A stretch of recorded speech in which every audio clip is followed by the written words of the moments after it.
Esto que ustedes ven acá es una actividad que surge a partir de la reflexión precisamente con el sitio y no se puede hacer en otro lugar. Esto que está acá efectivamente no puede transitar en otro lugar que no sea este, que es la iglesia, el Museo Santa Clara. Yo quisiera, antes de que empezáramos, contarles dos anécdotas para contextualizarlos un poco alrededor de la obra y de lo que vamos a hablar hoy con estos amigazos. A mí me parecía muy interesante cuando llegaba a Santa Clara pensar precisamente en el lugar del lenguaje. Hay una cosa que a mí me parece particular con el lenguaje y que creo que fue uno de los grandes acercamientos con Alejandro y que tiene que ver con el lenguaje como revelación. A veces nos acostumbramos mucho a decir cosas, como silla, por ejemplo, pero en el fondo no recordamos qué es la silla, porque el lenguaje se va transfigurando de una manera que permite el olvido de las palabras, y las palabras deberían volver a brillar. Eso es lo que hace en algún momento Gabriel García Márquez en 100 años de soledad, ¿no? Cuando se renombran las cosas, cuando hay que volverle a poner nombre a las cosas. Es decir, el encuentro de nuestras palabras con el mundo. Y luego cómo esas palabras vuelven a ser mundo, cómo volvemos a construir mundo a partir de las palabras. A mí me parece que ahí está digamos, el encuentro con el mundo y la mediación que se establece con eso. Algo que también me parece maravilloso en ese encuentro es que a las imágenes le sucede algo similar. Dos cosas que hemos conversado mucho de las imágenes es que la publicidad nos dice que las imágenes valen más que 1000 palabras, pero resulta que para que esas 1000 palabras valgan es porque ya las reconocíamos. De antemano la sabemos. Toda imagen es transitada por el lenguaje y eso es algo que hemos empezado a descubrir mucho en este lugar. Cuando uno ve un guía que está contando una de las imágenes, relatándola, tiene que asistirse del lenguaje porque una imagen nunca es pura. La imagen siempre está contaminada por el lenguaje. Y eso, digamos que nos ha hecho reflexionar mucho en torno a qué significa cancelar una imagen, a reaparecer una imagen, a que esa imagen vuelva a llegar con nuevos síntomas y con nuevos lugares. Me gustaría una metáfora para poder entender también este sistema de cosas. Miguel de Unamuno, en algún momento, propone una metáfora bastante pobre para nosotros, a nuestra luz de ser contemporáneos, pero que para la modernidad se ajustaba bellamente. Propone un ejercicio que es meter en unas botellas, en dos botellas, una mosca en una y una abeja en la otra, dejando el culito de la botella, la parte de abajo de la botella, hacia la luz, de manera que los insectos tratarían de fugarse hacia el lugar de la luz. El experimento de Unamuno es muy bello porque en el primer lugar la abeja va a tratar de ser totalmente lineal y buscar la luz, absolutamente, pero se choca con la pared de la botella, no puede salir. En tanto la mosca tiene una particularidad, es que le importa 5 la luz. De alguna manera lo que está diciendo Unamuno es, le importa 5 la modernidad. Y empieza a saltar por la botella por todo lado, porque sí las hemos visto haciendo eso, salta, como una loca desesperada, y encuentra primero la salida por no buscar la luz, porque la botella estaba de revés, y se escapa de la botella más fácil. Unamuno al final lo que nos dice es que quizás la mosca sea más estética que la abeja, por no saber para dónde va, por buscar camino, por pegarse, por no creer en la luz. Entonces, pues contextualizados un poco en esto que estamos haciendo como operación, pues me gustaría mucho abrir con Alejandro a ver qué nos comenta de esto. Bueno, Edward, muchas gracias. Yo también quiero, antes de iniciar el diálogo, contextualizar un poco esta situación, y es que efectivamente un día cualquiera que yo iba camino al trabajo, al claustro, después de almorzar, me encontré con Edward que salía de Santa Clara y nos dispusimos a una conversación sobre, yo ya había venido a la instalación, a la exposición, y nos dispusimos a hablar de la exposición, y mientras estábamos en eso salió Camilo de aquí y nos encontró y nos pusimos a hablar. Tuvimos una conversación muy larga, como de 2 horas y media estuvimos allí, y verificando que sí es posible hablar de las obras de arte, porque uno más o menos siempre tiene esa idea de que no es posible hablar, en el sentido de que tiene primero que disponer toda una serie de dispositivos o de marcos de referencia para poder hablar de algún tipo de experiencia estética. Incluso habíamos hablado en nuestras sesiones que allí donde hay una experiencia estética, uno lo único que puede verificar es que a la otra persona le pasó lo mismo que a uno, pero que uno no puede en el fondo saber efectivamente qué es lo que le pasó al otro.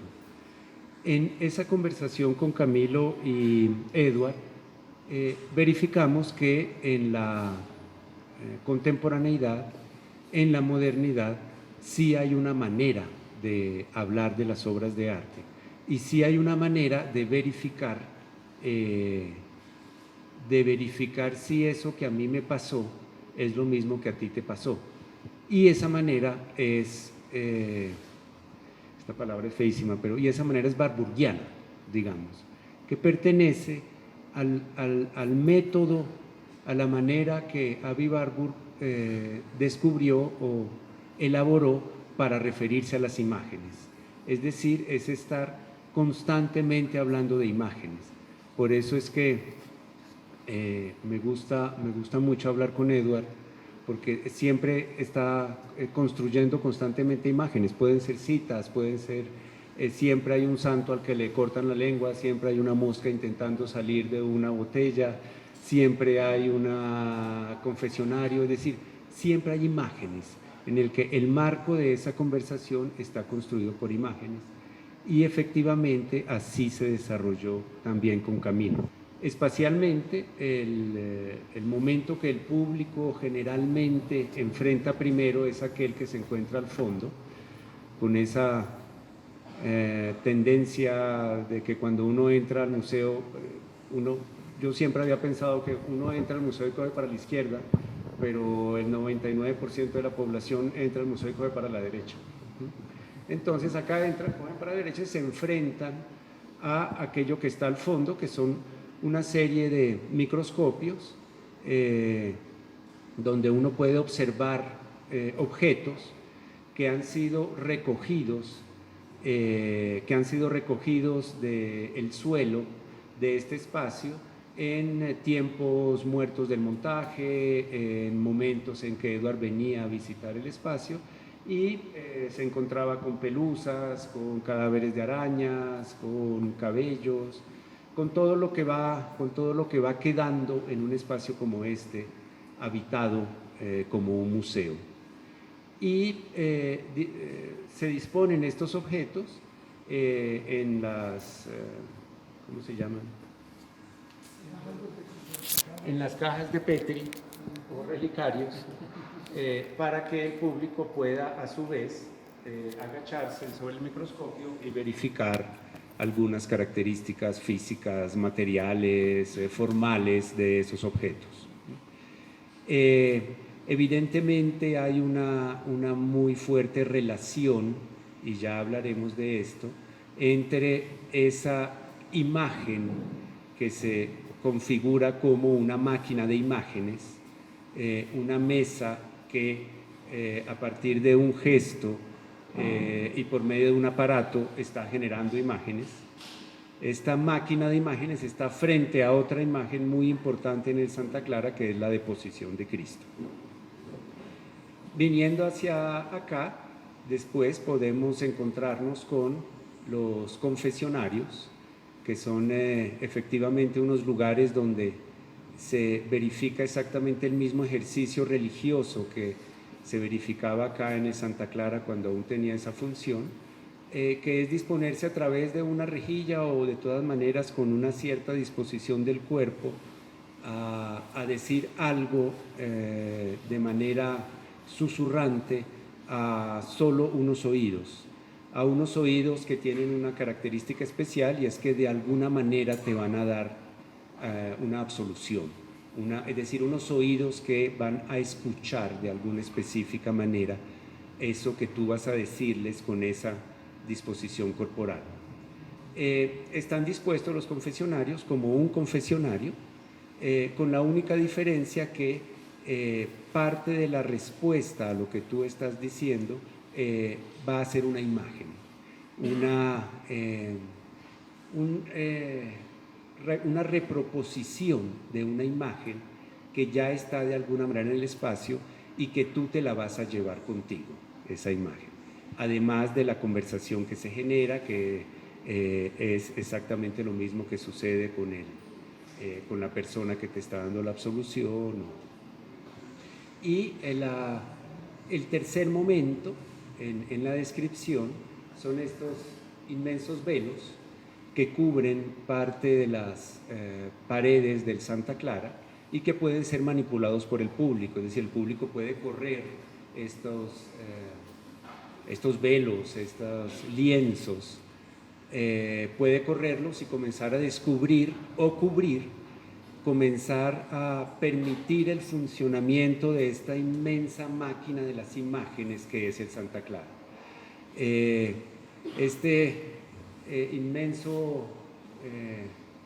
Todas las paredes están cubiertas por imágenes que ya han perdido su referente cultural, es decir, imágenes que han perdido su horizonte de sentido, en el sentido claro de que la iglesia de Santa Clara está desconsagrada, ya no tiene un funcionamiento religioso y por lo tanto todas estas imágenes se han vuelto contemplativas y el museo les devuelve un horizonte de sentido que es un horizonte laico, histórico, circunstancial, sociológico, artístico en algunos casos, intentando devolverles aquello que han perdido y que evidentemente no pueden recuperar, pero que en esa suerte de sobrevivencia en cuanto a imágenes sin horizonte de sentido, sí le plantean a la sensibilidad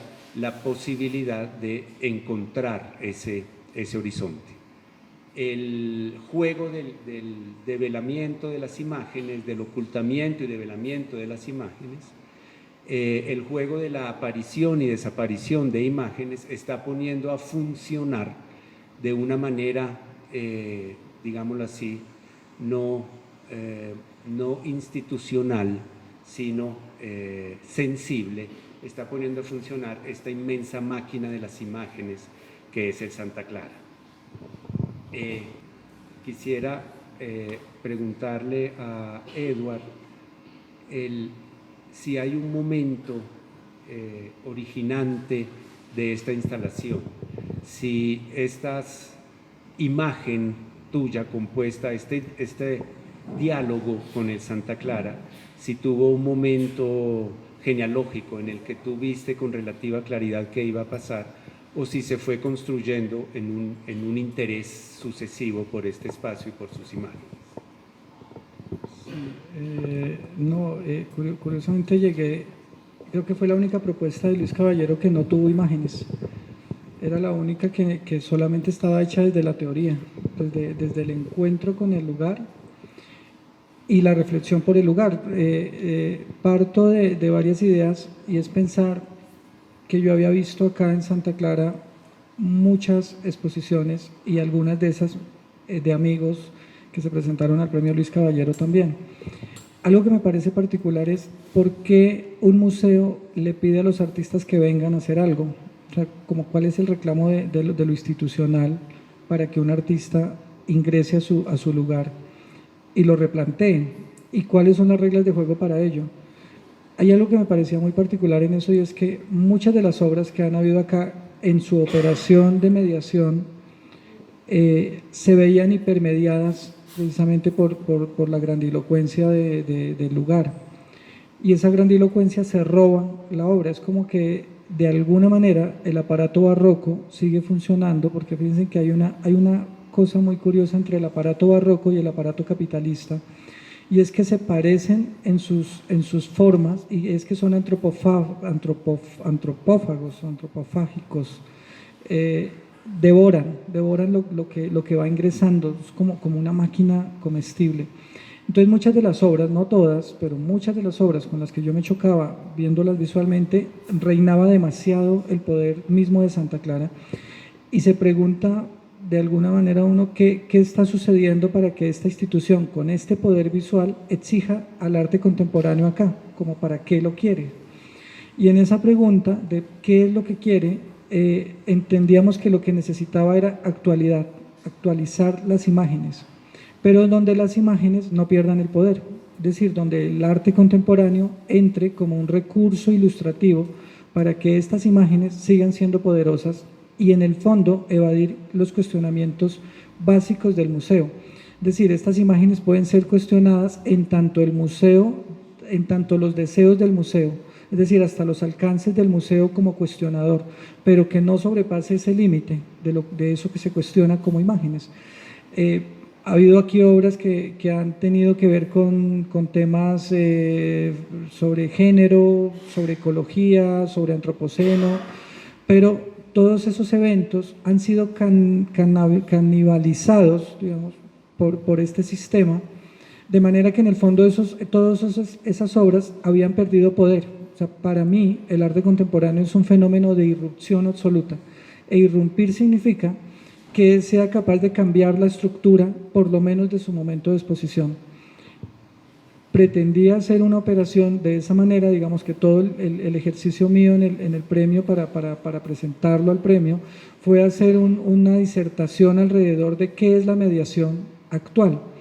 Fíjense que el término mediación es algo que para los artistas es un poquito ajeno, como si no nos compitiera o como si la mediación fuera el apéndice de la obra, pero no necesariamente la mediación como obra en sí misma.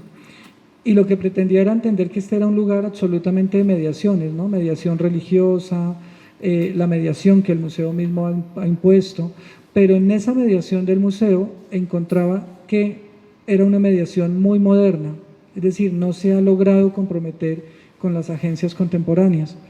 Y eso hacía que yo reflexionara mucho, por ejemplo, en cómo esto es un archivo y el museo se niega a contemplarlo inicialmente como un archivo y lo prefiere llamar colección. Y ustedes saben que hay una distancia entre colección y archivo. El archivo tiene un ente dominador, un arconte, alguien que establece qué es lo archivable, mientras que la colección es un ingreso de piezas libres. Y eso es lo que de alguna manera pretende el museo negar cuando sí efectivamente hay un ente censurador que logra, digamos, establecer cuál es el orden y cuál es el recorrido. Y en ese sentido empecé a operar con estos telones pensando que con eso cancelaba parte del archivo. Cuando uno cancela un archivo, el archivo se vuelve curiosamente revelador. Algo que pasaba con esta iglesia y que yo la comparaba con una iglesia que es muy opuesta, pero son del mismo momento en América, es esta que es Santa Clara y una que se llama Estereza en México. Curiosamente la Estereza fue una iglesia que sufrió de la expropiación. Acá pasó una cosa y es que la expropiación fue mínima. José Hilario López hace algún momento la expropiación de manos muertas, pero no se pierden, digamos, muchos de los tesoros, no todos, pero sí se pierden algunos. Estereza estaba absolutamente vacía, pero permitía las expresiones del arte contemporáneo precisamente por la interpretación.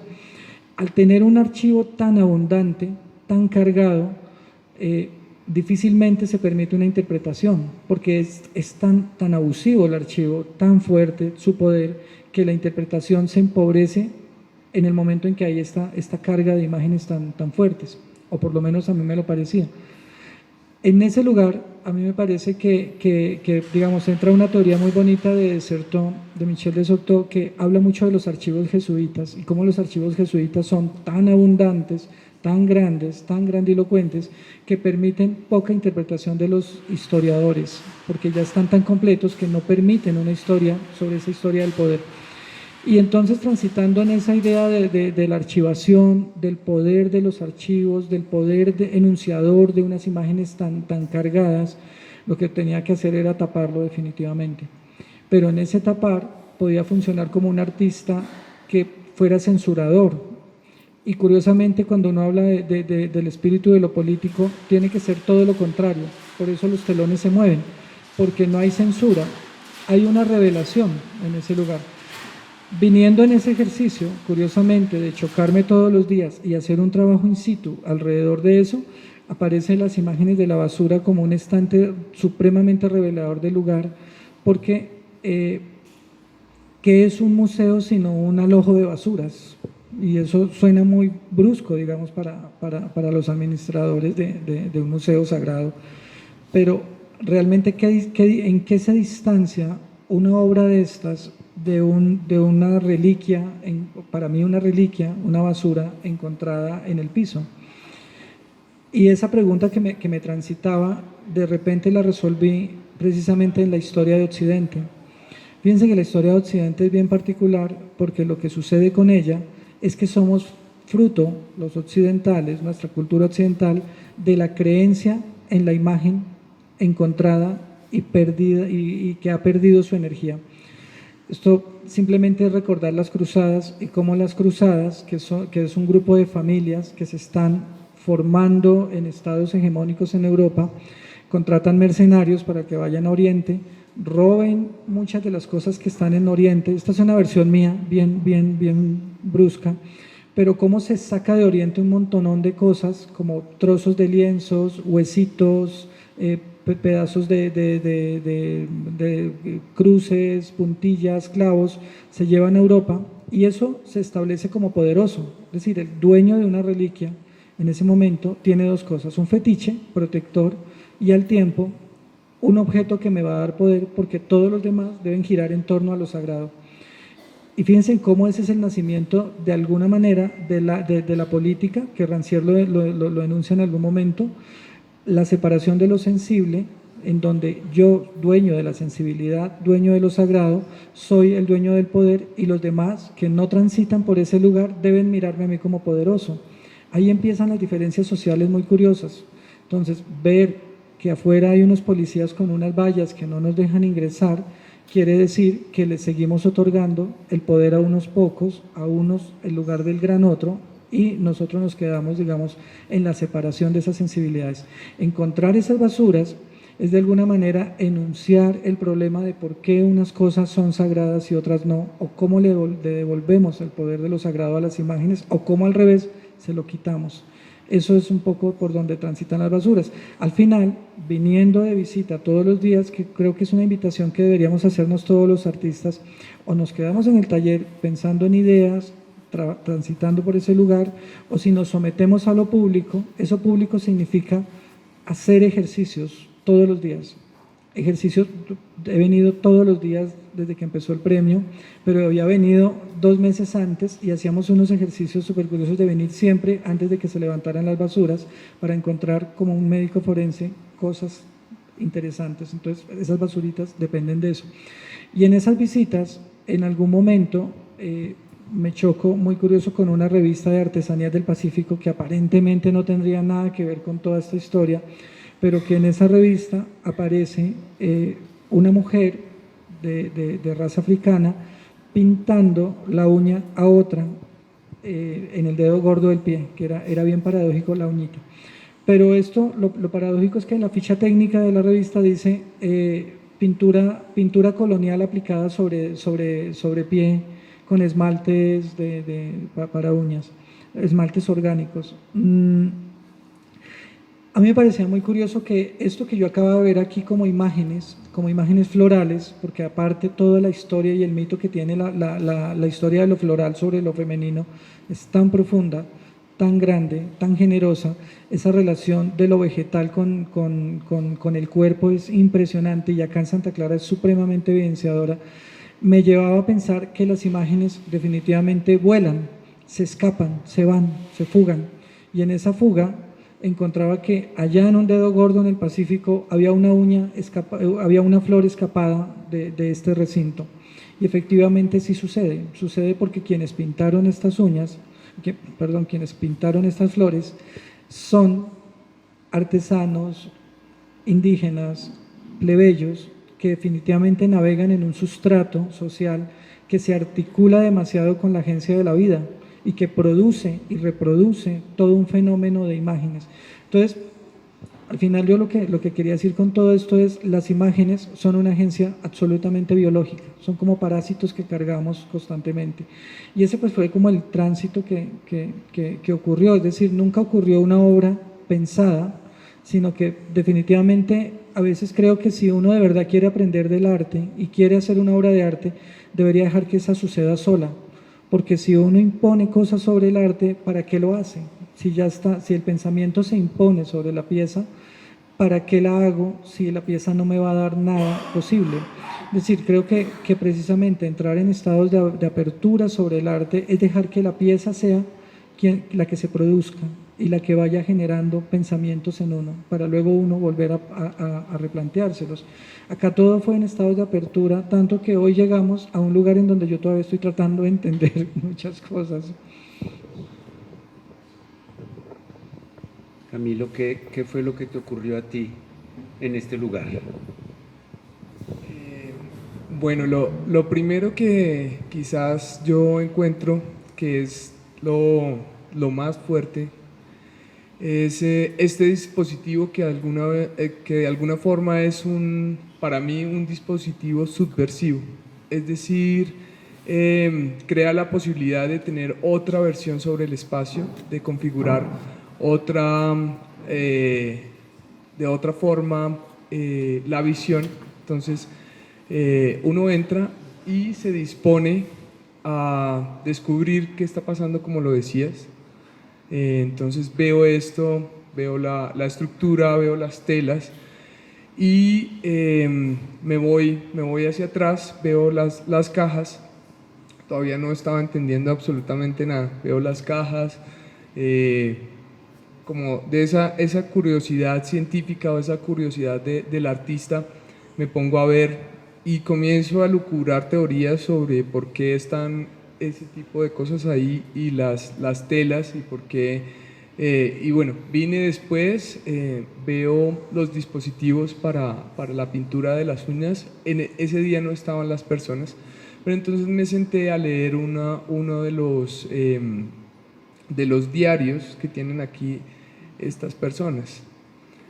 Y lo que encuentro es como sus experiencias dentro del museo con las personas que vinieron, con algunas reflexiones sobre lo que estaban pintando, es decir, esa apropiación de las imágenes de la iglesia transferidas a las personas y una otra transferencia que es la imagen, esa carga de la imagen en la uña y un diálogo que va configurando también,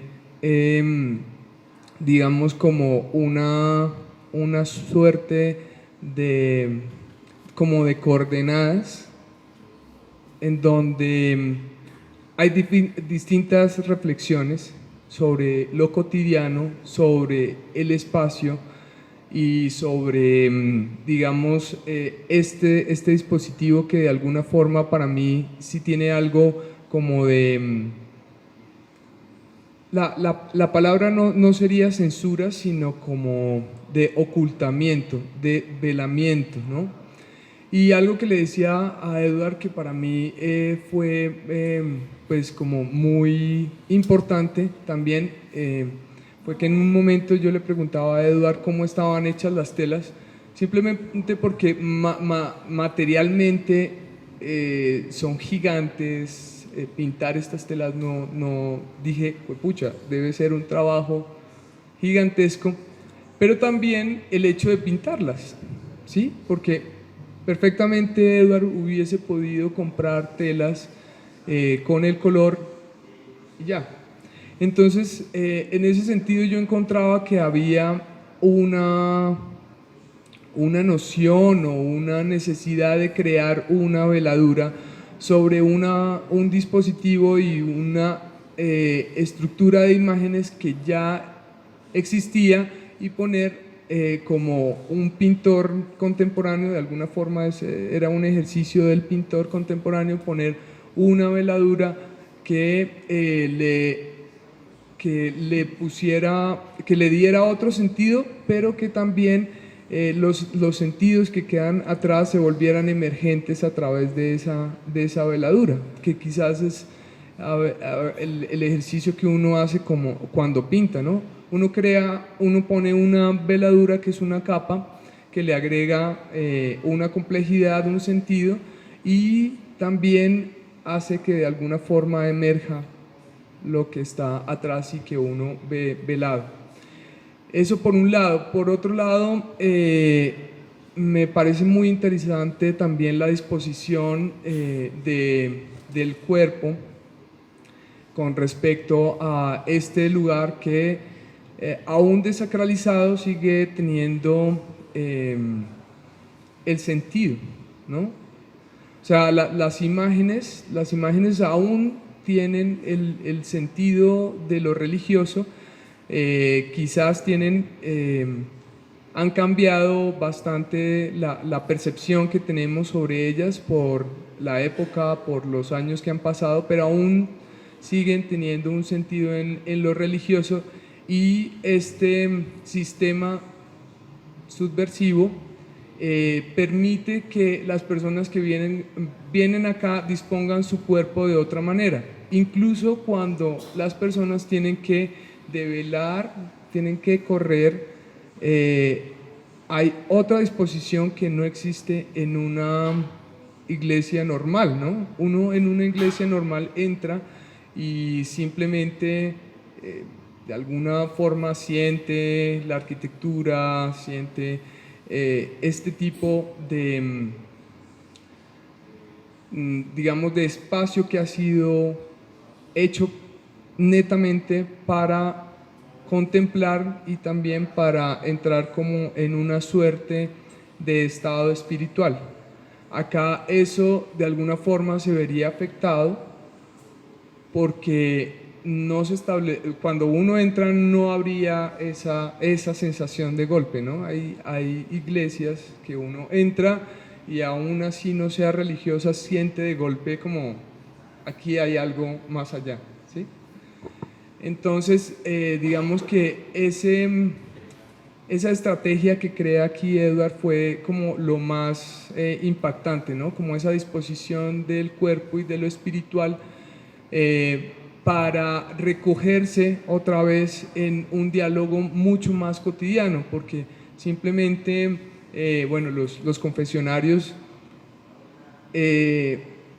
son eso, son la vida cotidiana que no se puede contar tan abiertamente, ¿no? Que de alguna forma hay una censura sobre ese tipo de comportamientos, sobre el cuerpo, sobre la disposición que uno tiene, y volver, digamos, este dispositivo para mí lo que hacía era sacar eso que uno puede, digamos, a veces tener pena de contar, de que se sienta censurado, de que no esté bien para las otras personas, uno se lo entregue estas palabras a una persona que es desconocida pero que está transfiriendo una suerte de energía cuando está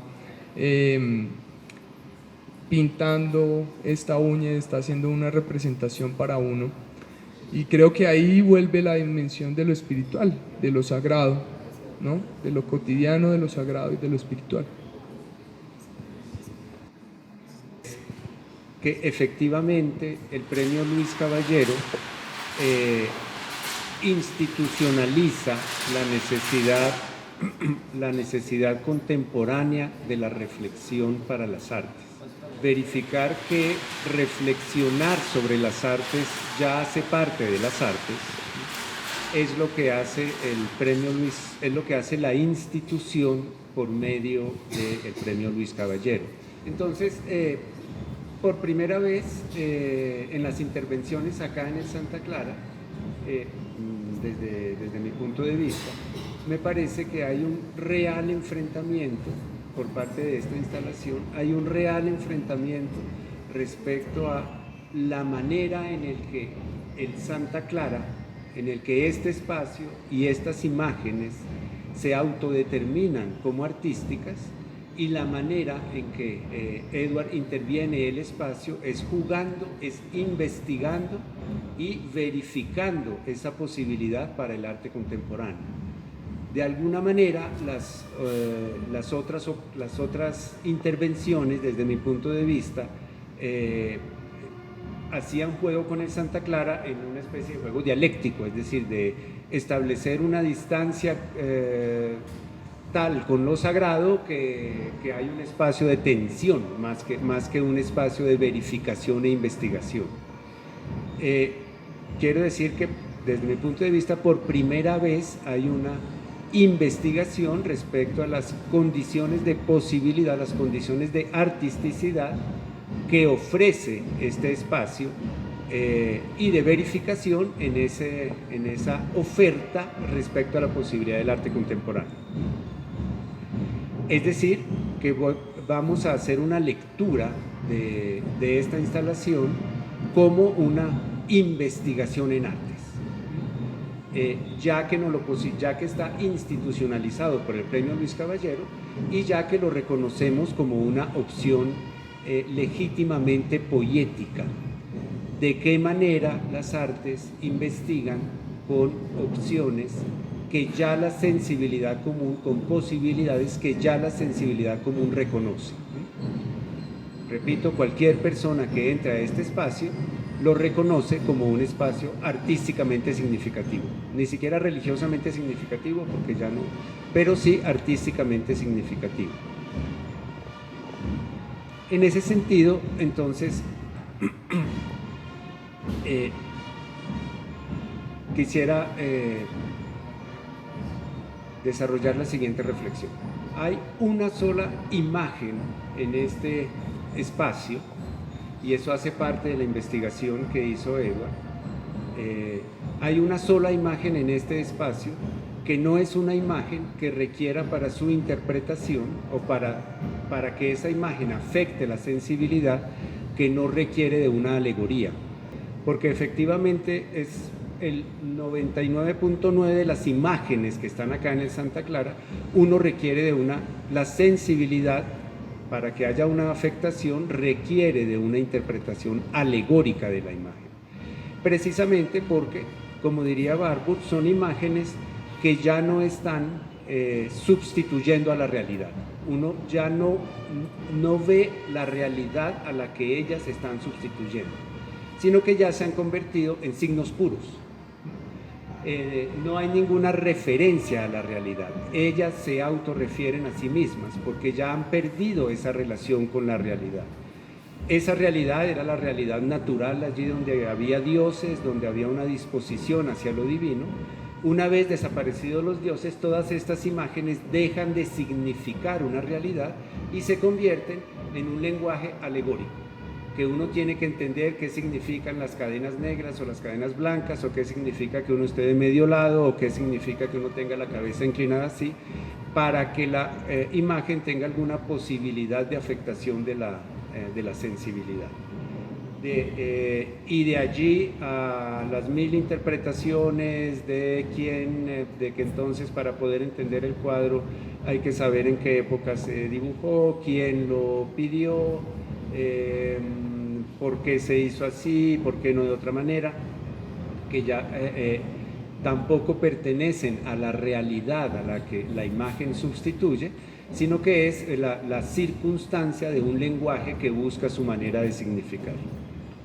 En ese sentido hay una sola imagen que todavía hace referencia a la realidad, que todavía hace referencia a una realidad que sustituye a la realidad, de acuerdo a la definición de Barbour de qué es una imagen. Una imagen es un objeto, una experiencia que sustituye la realidad y nos permite mirar atrás.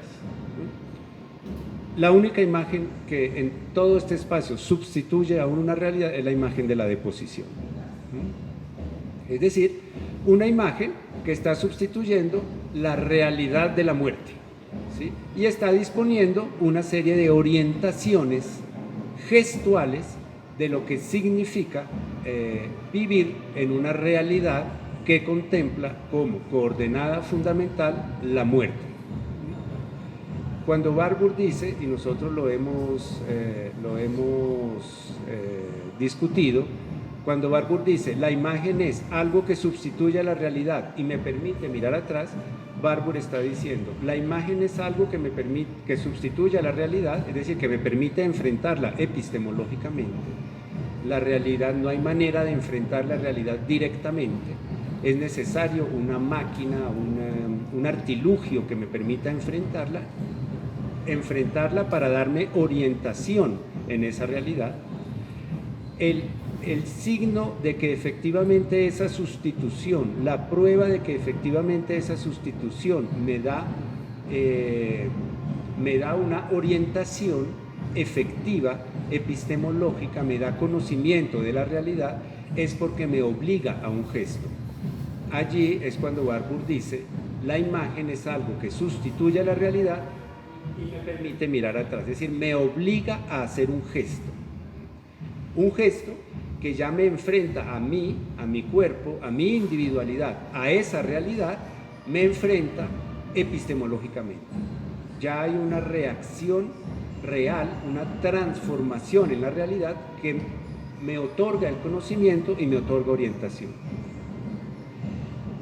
Efectivamente, la deposición es una imagen que está sustituyendo a una realidad de esas que solo los artistas se enfrentan, de esas a las que solo los artistas se disponen a generar artilugios para resolver epistemológicamente esa realidad, como la realidad de la muerte. Esa imagen sustituye la realidad de la muerte y me otorga un gesto, mirar hacia abajo.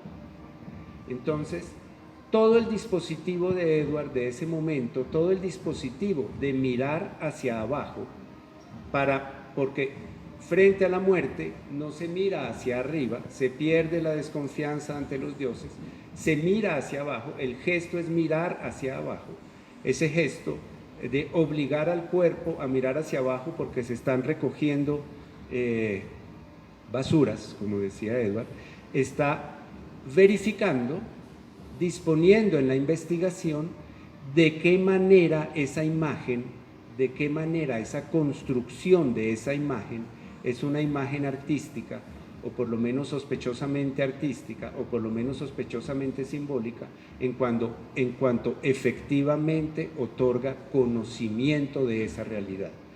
¿Cuál es el conocimiento que otorga esa realidad frente a esa imagen, frente a la realidad de la muerte? El simple gesto de mirar hacia abajo.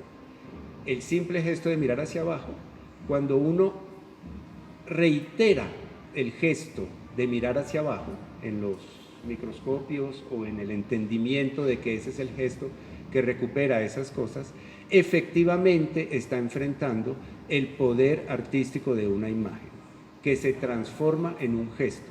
Si no se transforma en un gesto, es una imagen alegórica.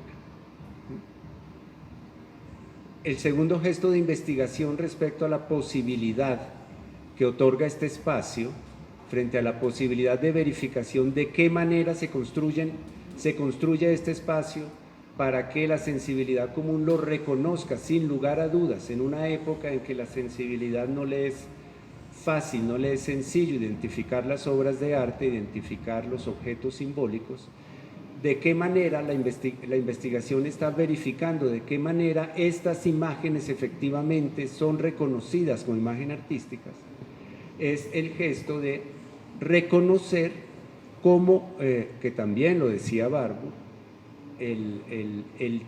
la manera en que las imágenes se constituyen en historia es precisamente que comienzan sustituyendo a la realidad, comienzan generando un gesto y con el tiempo se van convirtiendo en signos.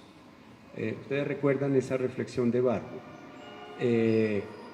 Grandes imágenes que en algún momento dieron conocimiento de orientación en la realidad, hoy son simples signos. Digamos que ya casi el hombre abierto de brazos contra una cruz, ya casi se está convirtiendo en un signo. El otro gesto importante en esta investigación respecto a la manera en que estas imágenes se constituyen como artísticas es el gesto de generar los velos para permitirle al cuerpo volver a la posibilidad de mirar hacia arriba y ejercer un movimiento de lo voy a decir así, de olvido. Ustedes recuerdan esa frase de Agamben en la que dice el componente mayor de la memoria es el olvido. Hay los archivos recogen una serie de mojones documentales de memorabilidad precisamente para mostrarnos como dice Agamben, el inmenso desperdicio ontológico que hay detrás de ellos. El mayor componente de la memoria es el reconocimiento del olvido. Mostrar cómo toda esta inmensa máquina de imágenes que se volvió una máquina epistemológica para dar una orientación precisa en el mundo, es una máquina histórica, es el descubrimiento de la investigación, es parte de la investigación. Es una máquina con carácter histórico en el que todas estas imágenes han devenido signos y nos están mostrando, sobre todo, el inmenso territorio del olvido que queda detrás de ellas. ¿Qué es lo que generan los velos, el descorrimiento de los velos sobre estas imágenes? Generan un cuerpo que está investigando las imágenes, está buscando la imagen significativa, mirando hacia arriba y moviéndose, está permitiendo y discurriendo, develando el inmenso territorio del olvido que ya cubre históricamente estas imágenes. Y obviamente, el tercer gesto de la investigación y que en este sentido ya se vuelve digamos una comprobación respecto a qué es lo que está pasando en este espacio en relación con la manera en que la sensibilidad lo reconoce como un espacio significativo, artístico, por así decirlo, la sensibilidad común, es volver a disponer el cuerpo en la tensión del susurro.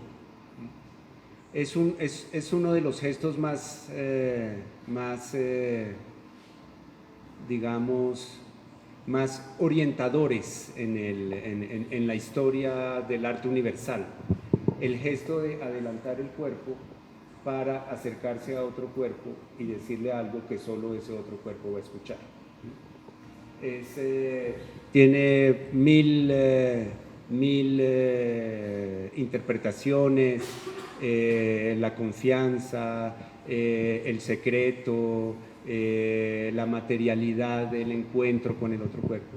Tiene todo lo que sea. Lo que se está verificando aquí es que ese gesto es un gesto que ya es un gesto cotidiano, que es un gesto recogido efectivamente de esta inmensa cosmología, digámoslo así, católica, toda esta inmensa cosmología, que ya ha derivado en un gesto de conocimiento real en el tratamiento de las uñas, en el tratamiento del cuerpo, en la esquina de todos los barrios. Es un gesto epistemológicamente efectivo, es un gesto que requiere, si así fuese necesario, requiere una suerte de,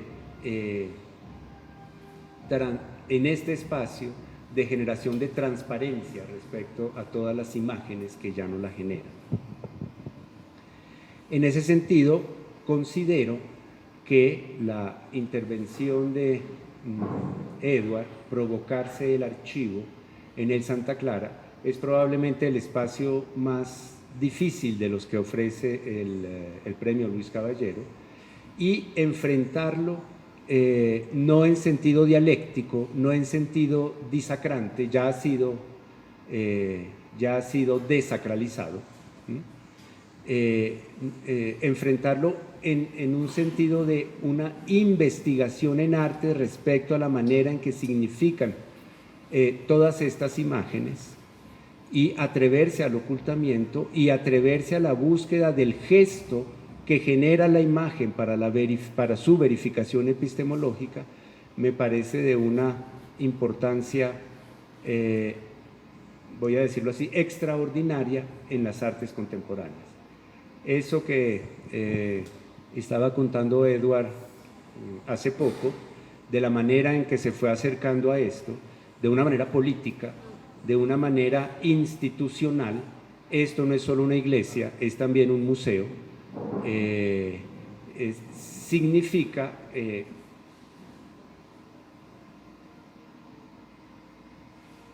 plenamente, cumplir plenamente con el cometido de intervenir estos espacios.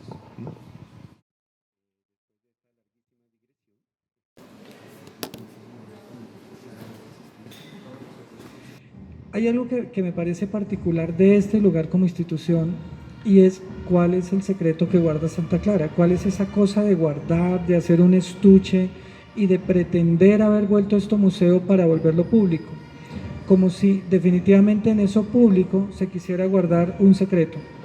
Y efectivamente, si uno va atravesando muchos de los hilos que ha empezado a ver dentro de todo este trabajo, es que hay un sesgo profundamente religioso que se quiere seguir conservando en el país.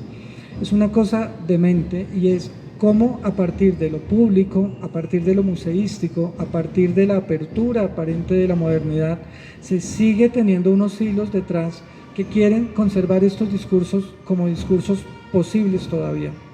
Y eso es preocupante. Digamos que parte de la pelea con la institución, con la institucionalidad, es que se siga esperando propiciar sagrados. Y en esa idea del deseo que les contaba, hay una cosa que me parece particular.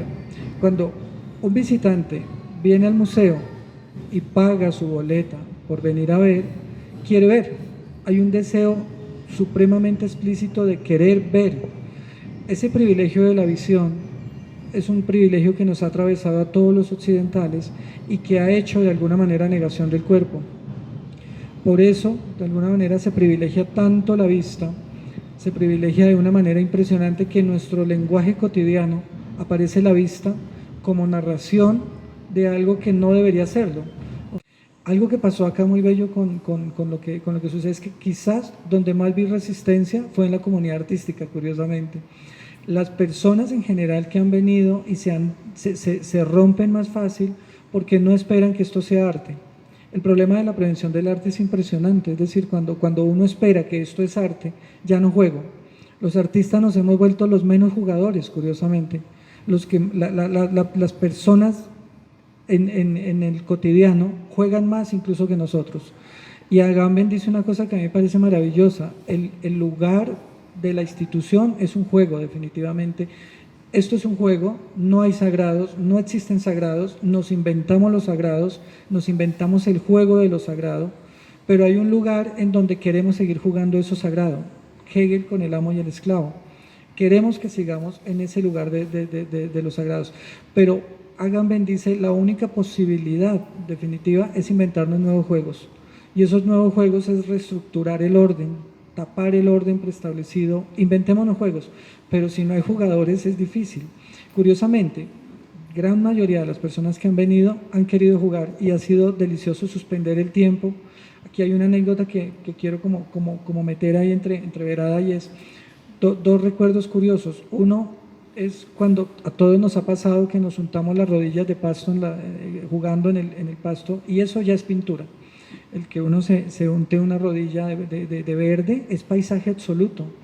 Estos telones están pensados desde esa reflexión de untarse las rodillas de verde. La otra imagen con la que quería partir es mi mamá vendiendo chances en un momento de mi vida de pequeño. Ella tenía una miscelánea y vendía chances. El chances eran en ese momento unos factureros con papel carbón que tenía que hacer numeritos, la pata, hacía todo un juego de factura para hacer un chance, que es jugar con la lotería. Y lo más curioso y particular que estas mujeres me acercaron a ese recuerdo, no fue el recuerdo el original, sino ellas acercándome al recuerdo, es que mi mamá se demoraba demasiado en esa transacción. Las personas que iban a la miscelánea quizás no iban por el chance como por hablar con mi mamá y escuchar los chismes del día. Ella dilataba esa transacción comercial 1 hora, por lo menos. eso me acercó mucho a ver que en ellas pasa exactamente lo mismo, y eso nos pasó a nosotros tres ese día. Hablando de todas estas bobadas, terminamos dilatando 2 o 3 horas de conversación, y eso rompió el tiempo capitalista de los tres, que teníamos cosas que hacer. Fíjense cómo una de las maneras de resistencia precisamente hacia lo capitalista es dilatar el tiempo. Entonces, el ocio, el lugar del ocio, la repartición de lo sensible, la repartición del tiempo. Ahí está todo el secreto, volviendo al asunto del secreto. ¿Qué es lo que pretende el secreto? No dárnoslo.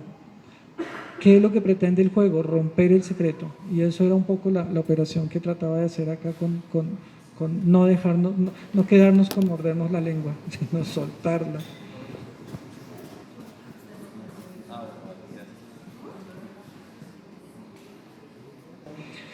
A mí me gustaría pensar que el sagrado que vuelva tenga que estar tocado de lo político, porque me preocupa mucho los sagrados. Lo sagrado ha hecho demasiado daño, ¿no? Me parece curioso que muchas de las conversaciones que hemos tenido acá después de 8 diálogos no hemos podido librarnos de lo religioso, y que yo sé, es un museo religioso, pero ese es el gran secreto de Santa Clara, que nunca ha dejado de ser religioso, no nos deja librarnos de lo religioso. Hay un aparato que funciona muy bien, que es el aparato de darle a eso, digamos, el lugar del aura, que después de lo religioso sigue el aurático. Y como es aurático, si lo logramos quitar, si lo logramos suspender, empieza la agencia política, es decir, lo político. Pero eso político nada que se resuelve, es decir, en donde el amor atraviesa lo político y en donde lo político al amor. Ahí es donde vuelve a surgir una presencia del aura que yo no logro responder, que me encantaría que Alejandro me ayudara a entender un poco, por qué, aún a pesar del ejercicio benjaminiano de pérdida del aura, seguimos inventando lugares auráticos, o por qué no, o por qué definitivamente esos lugares, es un poco esta idea del Marcos que sigue teniendo el carácter aurático.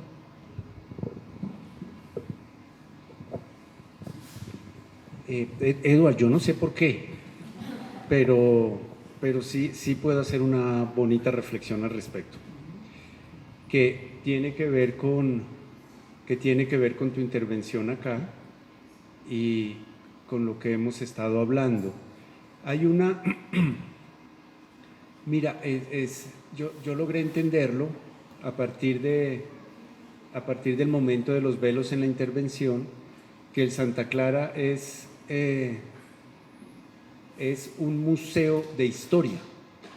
Es decir, si uno bien se dispone a entender de qué manera un símbolo divino en signo, que es lo que están mostrando todas estas imágenes muertas, si uno se dispone a mostrar de qué manera aquello que fue un símbolo ahora es un signo, y verificar si ese signo tiene poder aún o no, estás exponiendo la historia universal desde un determinado momento. Eso significa que el ejercicio que tú hiciste aquí está en verdad teniendo en cuenta el cambio de paradigma respecto a la poiesis. Digamos, el arte hasta antes de la contemporaneidad, de la modernidad, se basaba en un acto poético originario, ¿sí? Que era el acto de lo divino, y que algunas personas, algunos artistas lograban reiterar bajo algunos objetos o imágenes con aura. Pero era un acto poético originario que pertenecía a un momento, a un tiempo y a un ser que no era la sensibilidad que se acercaba a ese objeto o a esa creación. El cambio absoluto de paradigma es que en la actualidad el acto poético está tanto en el creador como en quien lo recibe, tanto en el creador como en la sensibilidad que se ve afectada. En el momento en el que la sensibilidad se ve afectada y transforma una imagen en un gesto que lo orienta en el mundo, ha hecho propio ese gesto poético y lo ha reiterado en sí mismo, y es suyo ese gesto poético. La pérdida de aura del objeto es también la pérdida de aura del artista creador, en el sentido que la poiesis sucede es en la sensibilidad del que lo recibe, no en el que lo está creando. ¿Sí? En el que lo está creando tiene una sospecha, tiene un proyecto, pero sucede allí donde en la sensibilidad afectada. Disponerse en las artes contemporáneas, disponerse en verdad a que el arte, a que la poiesis sucede es en el espectador, es decir, no en el ser que montó estos velos, no en el ser que ideó los confesionarios, no en el ser que se dispuso a montarlos, a recoger los pelos, sino de verdad disponerse a que sí sucede, va a suceder en quien va a manipular eso, a quien va a hablar en los confesionarios, a quien se va a agachar a ver los sucios. Es una disposición de pérdida de aura absoluta, de cambio de paradigma. Y en un lugar que solo funciona artísticamente bajo la premisa del aura originaria, es absolutamente extraordinario que los velos estén cubriendo esa poiesis originaria para que sea el espectador el que busque el significado en ese juego, no la propuesta arquitectónica. Entonces, eso ya está dado, eso es histórico, ya hay un cambio de paradigma. Son contados los artistas que se disponen a que el cambio de paradigma es el cambio de paradigma, no a generar imágenes en las que después el espectador, imágenes contemplativas para un espectador que va a decir, oh, qué interesante, porque ya no puede decir, oh, qué bello, ¿sí? Porque ya no, eso no existe. Y en ese oh, qué interesante le está devolviendo el aura al objeto y está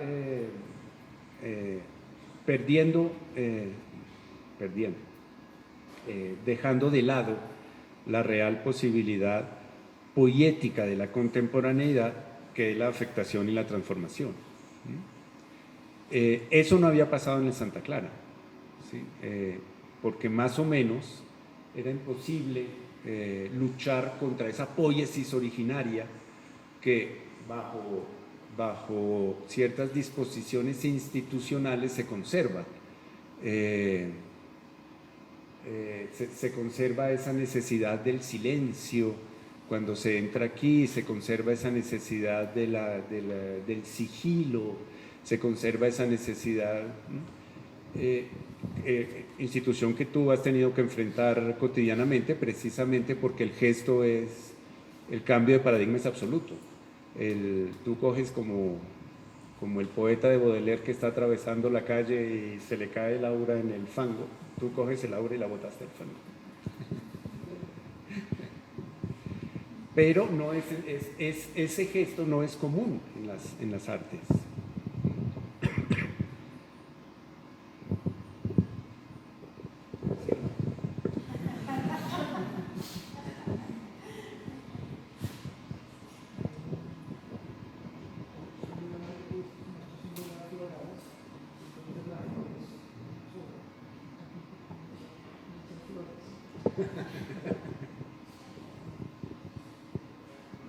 Sí es. ¿Ustedes ya tuvieron ocasión de ver la intervención del Premio Luis Caballero en el Mambo? ¿Ustedes vieron que también hay un dispositivo barburgiano? Solo que bastante, digamos, hay gente que estudia bien a Barbo, y gente que estudia pésimamente a Barbo. Pero esa búsqueda es todo lo contrario, ¿no? La búsqueda de otorgarle aura a una imagen por la reiteración histórica de esa imagen, y donde el espectador queda como un contemplante de un hecho que se está evidenciando. Así, esta imagen se ha repetido desde el medioevo, se ha repetido